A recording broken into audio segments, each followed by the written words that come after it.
the first to know Nsem-Pii TV. There is a fire. There is a fire. There is a fire on the mountains. Ejabi etritrim papa. Ejabi ato MPP amonyuku na enya ne sa na hwehwe bet enya ambasa no na ambasa e wo se wow TV ne Nsem-Pii force bibi bia be top platform so no sakami na eja e be nyina eye papa e friend se Kwame Bafo Abronye one papa e friend se Sami Ewuku kamera be kan lawyer be Sami Ewuku is no lawyer so Sami Ewuku boys abre ene Kwame Bafo Abronye ena sabri omo enya banta ni nyina ne se ye be kan ya Frank Baraship race na e koso no 10 candidates are omugina mu anasa aspirant nyina na obia ewo ye kan say the campaign manager na Dr. Mamuba Omia campaign manager papa friend say Sami Ewuku ye to abane we na broje e de betu dwa so no abato no on to bi enam enema bi ema pampa wan to bi but then obi declare say the support the command papa friend say Kennedy or in Japan nti last week abronye call Oman FM Kennedy station ana odi Nsem-Pii ekotu dwa na sansem no ana ama Sami Ewuku kam e de aba nti any kind no yenkoni nkotie Kwame Bafo Abronye in some few minutes emra na enya time ne tie nsem a Kwame Bafo Abronye kan yewia response a Sami Ewuku enso e de aba no o to binya time na eno so yaka e ho asama kire over polling station 4 no should begin to ask questions. Campaign managers in for all the aspirants no you miss all more question. Now a campaign manager not say ebi akra ha nyina no akra ha nyina no office ya wo organizers ebe pradia didie no a praduma keke no ebe pradia wo yire na ya now come the woman organizers. Also a campaign manager. Office keke. A woman organizers. Ebe kwa kwaje ya papa ombe pra keke. Na bosomo. Wajini nyina ma yire. Wajini nyina na wo waye ohun kuo no mu sent.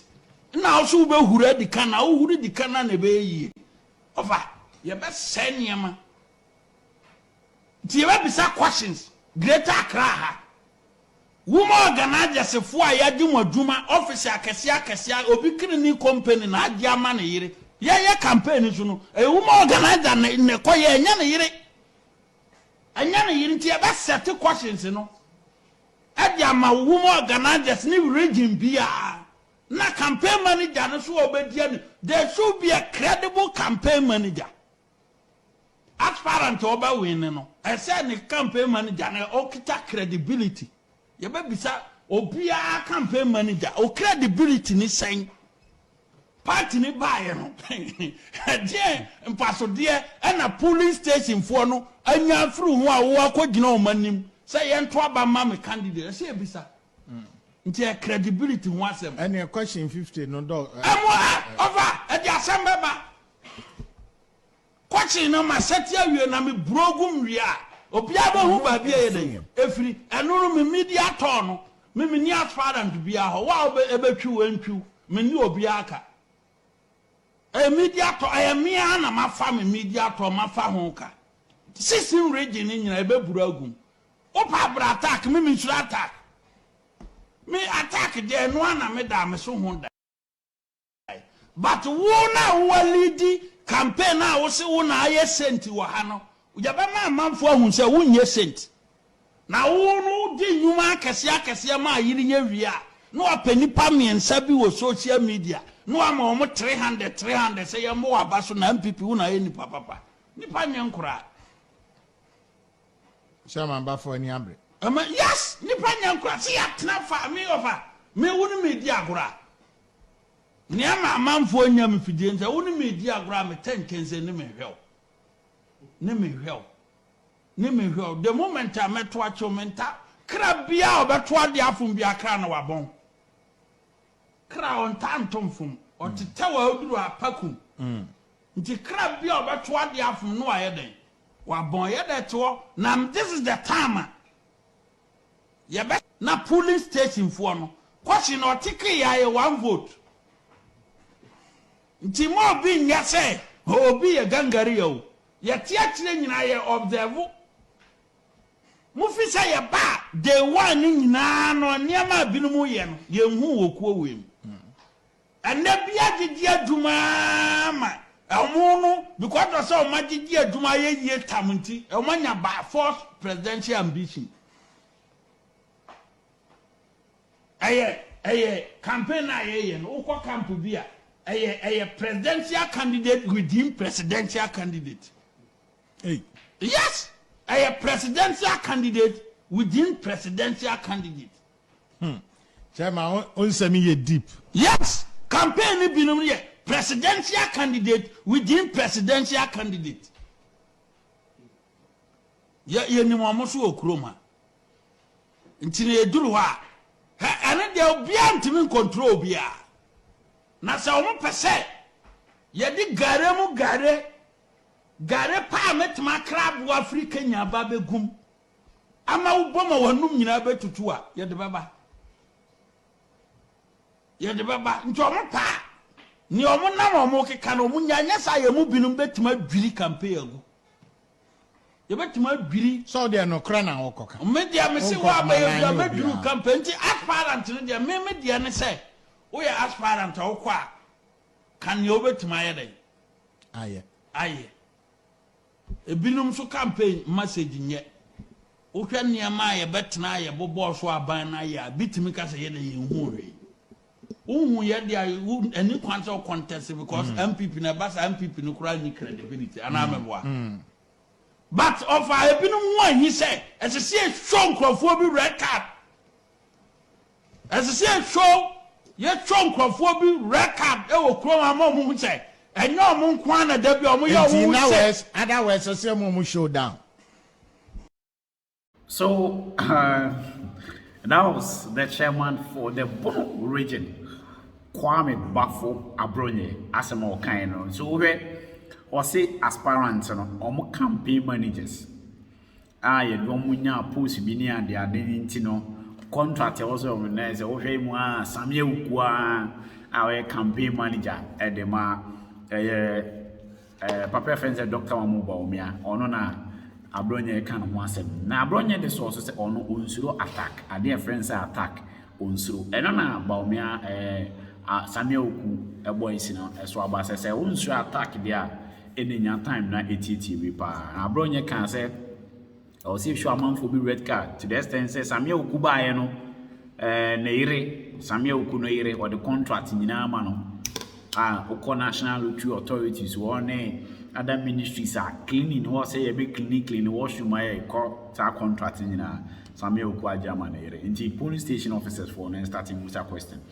I don't know Samuel Uku boys ne boy ba kwa ye fan the personal assistant ye friend Atik Yakubu and then send me so akoto ni Facebook page. You been time near go through. I say, hi, Abronye.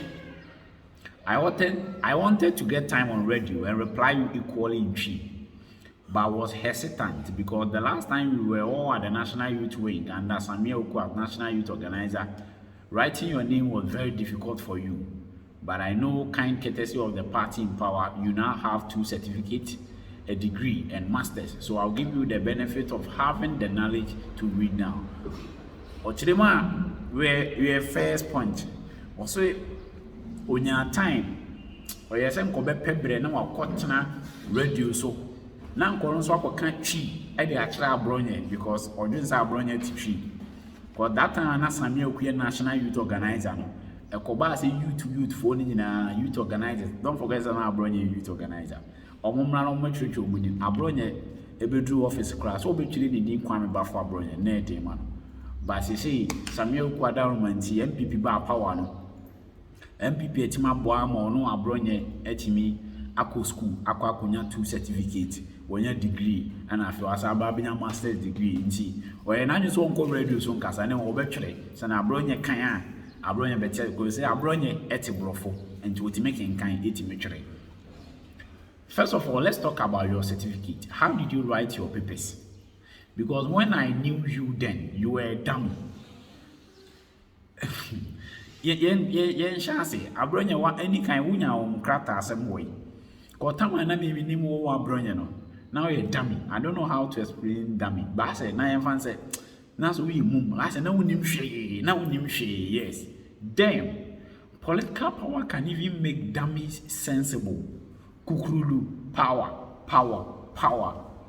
And I can say, hey, it's our politics. Say party be bad power. Power need to be ma. Omo muni mshimpo. Empty minya nyansa. Omo muni nyansa po empty mi benya nyansa. And the MPP my ade. Say moti mama obi onim nyansa te sa abronye abenya nyansa. The same power you think Sami doesn't deserve, neither anyone associated with him personally, and that includes his wife. Now let's get to that issue. In opposition, Sami Gyamfi fed you like his child.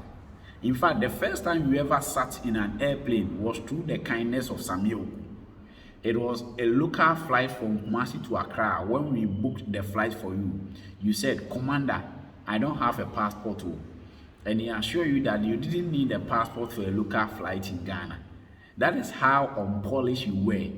In fact, the first time you ever moved out of the shores of Ghana was through Sami Oku.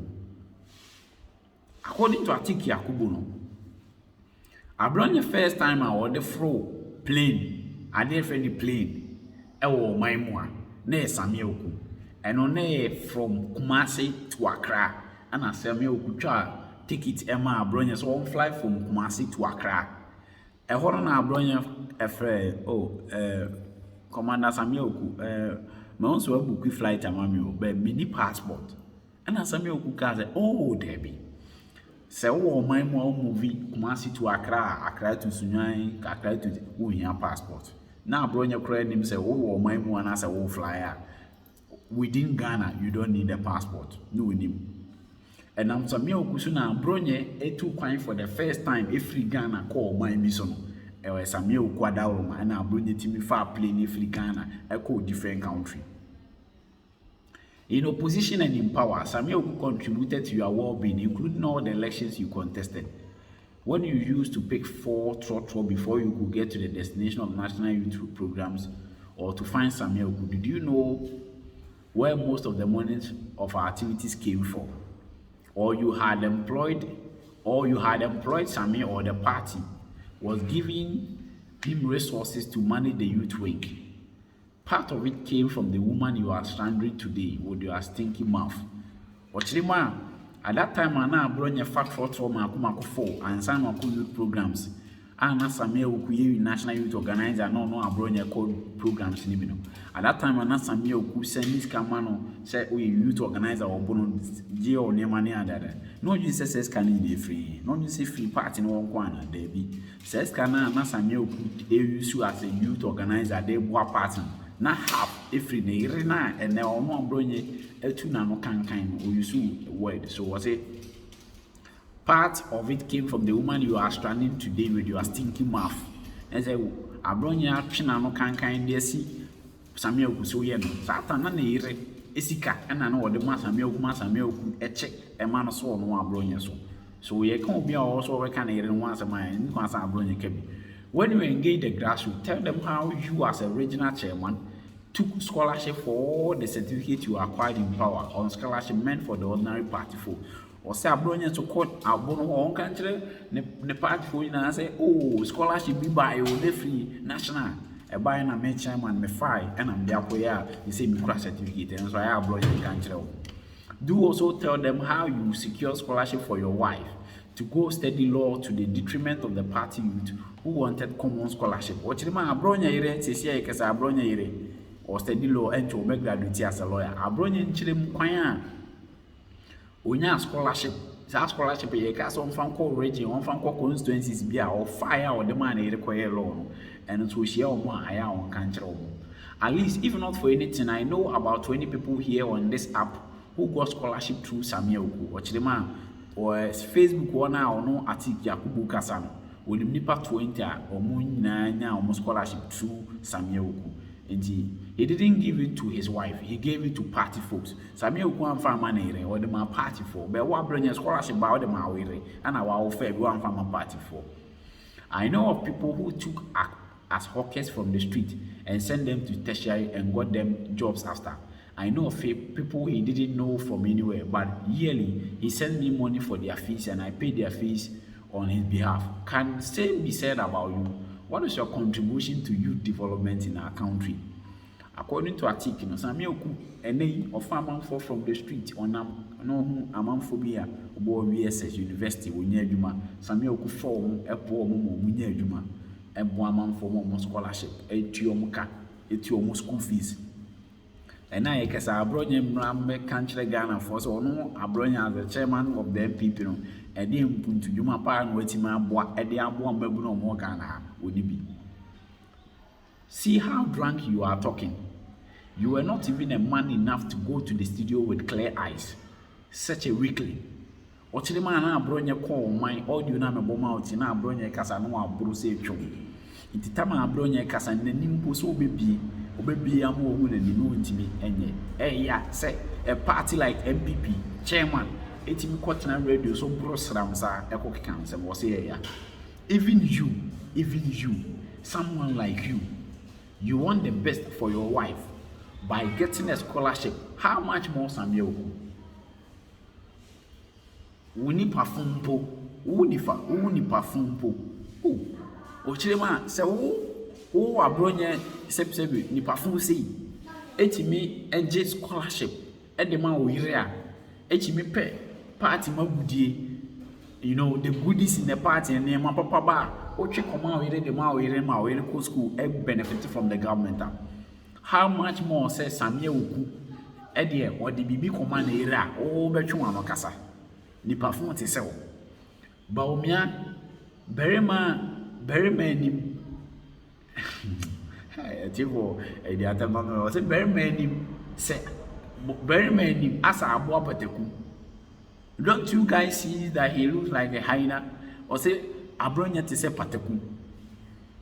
Nani more fun to say abronya any more fun than him say pateku. It is pateku to say abronya to back at me party muniama. Benefit when you free no the man area. I didn't Samuel could you no go be all back. Even you, someone who used to attend meetings with dusty feet because you had to walk all the way to the destination, started driving a Benz as soon as we came to power. Or so when you performed this abroad your crown. Tama na party no eba power. Now Nancy Futu go meet na 93 bono ekrase. And some more committee wundru na so futuro o chei kwakua come for so MPP ba power satama na wonanto na so futuro now they are back now they are be meeting na say MPP adawoma abronye utwi benz nti wo de utwi benz a wo ba be gina o catch obi say obi deserve say wo de bi be ma na ere berema ho fia a wo de te benz mu everybody money pass wrong hands. If not for money, like something like you will have beautiful slave queens calling you baby.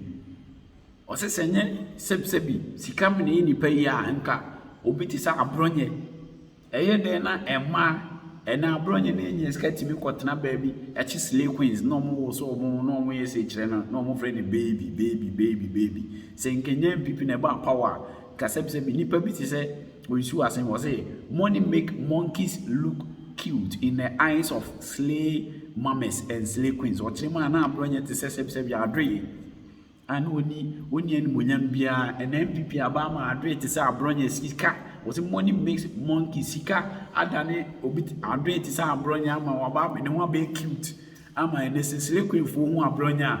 Omo ne say oye cute the more fake no more friend baby na say sika shisha adre atifo ye name fancy was say no kwa Akufo government ama abroya ayinipa.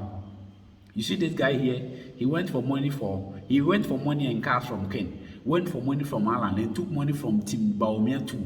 That is why he couldn't vote in the superdelegate election, because he was scared his vote could be traced to him. What was the press statement in abstaining from the voting in the superdelegate election? Ugly snitch, an ugly snitch full of bitterness. He knew Ken will come after him. Hence, the public relations with Sami as his punching bag. After all, the other candidates will ignore him, but Ken will never. Same thing he did against Kudia when he ran for GS, General Secretary. Meanwhile, Kudia was given the damn contract at YE. He was compassionate because among the regional youth organizers of his time, it was only you who didn't have the qualification to be a YA regional director. So he thought he was helping a brother, but it turned out to be for sale to the highest bidder. If politics was prostitution, he would have been standing at Musuku roundabout, because at Temuda branch would have been expensive for your kind. Political slut, political glutton. You want accountability to party folks? Start with your origin. You squandered campaign funds meant for your constituents. Your origin recorded the worst performance in the 2020 elections, and you still have the mouth to talk, Erade. Abronya, listen, if Samir replies his usual forgiving attitude of letting things slide on this issue, I'll still come after you. And whenever I meet you and confront you, in fact, even in death, you and I will still fight in our graves. Anyway, I said he looked like a hyena. Compare the pic to his face and tell me if I lied. Inti, Abronya picture na down. And no say, Abronya nim se pateku. And no share picture na down ne kwame. And then the admission. It is our picture now. No say Osha as Abronya as a but now. Over the last paragraph now, can watch the man. Didn't see Abronya to Abano. Any Abronya call a year Kennedy Oko Jiska, or Koala no Jiska, no Koba Oko Jiska, and Gina Abatona na Okotum. On the MPP 4 years on base realizing will be 20 Tracy, but then Baumia camp on any other camps on a fine area or to a buy owns a quan buffer Abronya to Aba, the bit Tracy Yakundo to man, into one real. Na ebi mo aba back aba beje o musika o de man eno ntina Abronya ne yese ene won to se na be a at the end of the day no obi an man nchen maji ne sika eno o kasa that time na Justin Frimpong could be a youth employment agency CEO no or my youth organizers or mo Ghana ha nyina ma MPP bia or mo ye the regional youth directors sa Abronya na won qualify to be a regional youth director ntiama contractor or YE nyina Justin could be at the mouth. Be do so open general secretary no one got to a man. Sana the Nema and the Ababedua. No, can't you say be an assembly them fear Samuel could your man one thing. Emeka Enchel Abronya say, and some of our kind and the say no demo. Now, can't you say, or no Atiki Yakubu, so she Abronya ne, Asian China, or Becon in the Manquaco can and some of our kind of Facebook. Yeah. No besa Abronya so de na no betum na basa e no beku till say omu nyina akwa akoda da kamti atiefo from futuro mutu trotro bepem Benz ene Abronya e de kwato ne start in fact in Facebook page say we mu krae eni da ho keke we watete ani sa audio boy na ni Facebook page no de kwato say we de wate ekuru nani afi no obi mi ekuru and no transfer attack beba so right now Samuel Ku a camp at the attacker, but you say, Namia no China, say you also call Man FM. As I the response, I come Samuel Ku. We live to see. Obey me, watching chat comment section. Thank you very much. Over picture now. Abronya say, hey, Nana, or see Musa say, compare the pic to his face and tell him if he lies. Or else will Jantra with him. That's or and Pastor with him. That Nsem-Pii there. You're with Francis. Thank you very much.